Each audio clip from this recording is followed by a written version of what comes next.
Sir வணக்கம். Sir வணக்கம். நம்ம கடை பேருங்க? நம்ம கடை பேரு அர்ஷல் டெக்ஸ்டைல் சார். நம்ம கடை எங்க இருக்குங்க? சேலம் மாவட்டம் இளம்பலை 4 ரோட்ஸ்ல ஃபர்ஸ்ட் கடையே நம்ம கடை தான் சார். என்ன சரிங்க? இப்போ வந்து பாத்தீங்கன்னா குபேரப்பட்டுல பனாரசி பட்டு சாரிங்க. பனாரஸ் பட்டு. ஆமா பனாரஸ் பட்டுங்க சார். ஓபன் பண்ணி பார்த்தலாம். ஓபன் பண்ணி பார்த்தலாம் சார். ரேட்டு இளம்பலை மார்க்கெட்ல 550 வரைக்கும் விற்கிறாங்க. நம்ம கிட்ட வெறும் 350 ரூபாய்க்கு பனாரஸ் பட்டு சாரிங்க சார். மீனா ஒர்க்கோட. ஆமா மீனா ஒர்க்கோட சார். வெறும் 350 மட்டும் தான் சார். சார் அதுல இன்னொரு கலர். ஆமா அதுல அடுத்த கலர் சார். வேணுங்கிறவங்க ஸ்கிரீன்ல தெரிய நம்பருக்கு வாட்ஸ்அப் பண்ணி சிங்கிள் பீஸ் வேணாலும் எடுத்துக்கலாம், பல்க் ஆர்டர் வேணாலும் எடுத்துக்கலாம் சார். என்ன ரேட் சார்? வெறும் 350.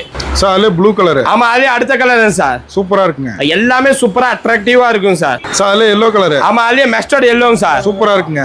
எல்லாமே சூப்பரா இருக்கும் சார். யூனிஃபார்ம்லாம் எடுத்துக்கலாம். யூனிஃபார்ம் எத்தனை சாரி வேணாலும் எடுத்துக்கலாம். கிளாத்தை ஃபீல் பண்ணி எடுத்துக்கலாம். நீங்க கல்யாண ஃபங்க்ஷனுக்கு வச்சு கொடுக்கறதுனா ஒரு சூப்பரான பனாரஸ் பட்டு சாரிங்க சார். சார் அதுல பர்பிள் கலர். ஆமா அதுல பர்பிள் கலர் சார். வேணுங்கிறவங்க ஸ்கிரீன்ஷாட் எடுத்து ஸ்கிரீன்ல தெரியுற வாட்ஸ்அப் நம்பருக்கு டெக்ஸ்ட் பண்ணி உடனே ஆர்டர் பிளேஸ் பண்ணிக்கோங்க. இல்ல நேரடியா வரணும்னாலும் இளம்பலை 4 ரோட்ஸ்ல ஃபர்ஸ்ட் கடையே நம்ம கடை தான் சார். சார் அதுல இன்னொரு கலர். ஆமா அதுல பாட்டில் கிரீன் சார். எல்லா கலருமே சூப்பரா இருக்கும். 350 ரூபாய்க்கு இளம்பலை மார்க்கெட்ல 1000 கடை 2000 கடை இருக்கு. எங்க என்னீங்கனாலும் இந்த ரேட் வாங்க முடியாது. நீங்க வேணுங்கன்னா வந்து நம்ம கடைக்கு வாங்கிட்டு போலாம் சார். சார் இதுல யூனிஃபார்ம்லாம் கிடைக்கும். ஆமா இதுல யூனிஃபார்ம் சார் இருக்குங்க சார். வேணுங்கிறவங்க ஸ்கிரீன்ல தெரிய நம்பருக்கு வாட்ஸ்அப் பண்ணி ஆர்டர் பிளேஸ் பண்ணிக்கலாம். நேர்ல வந்து எடுத்துக்கலாம். என்ன ரேட் சார்? 350 மட்டும் தான் பனாரஸ் பட்டு சாரிங்க சார். செட்டாவும் எடுத்துக்கலாம். ஆமா செட்டாவும் எடுத்துக்கலாம், இல்ல சிங்கிள் பீஸ் வேணாலும் எடுத்துக்கலாம் சார். நம்ம கலர் வேணா போட்டோ அனுப்பிடலாம். போட்டோ அனுப்பிடலாம் சார். கஸ்டமர்லாம் எடுத்துட்டு இருக்காங்க. ஆமா நேர்ல வந்து நீங்க பார்த்து எடுத்துக்கலாம் சார். குவாலிட்டி செக் பண்ணி ஆமா செக் பண்ணி எடுத்துக்கலாம் சார். ஓகே.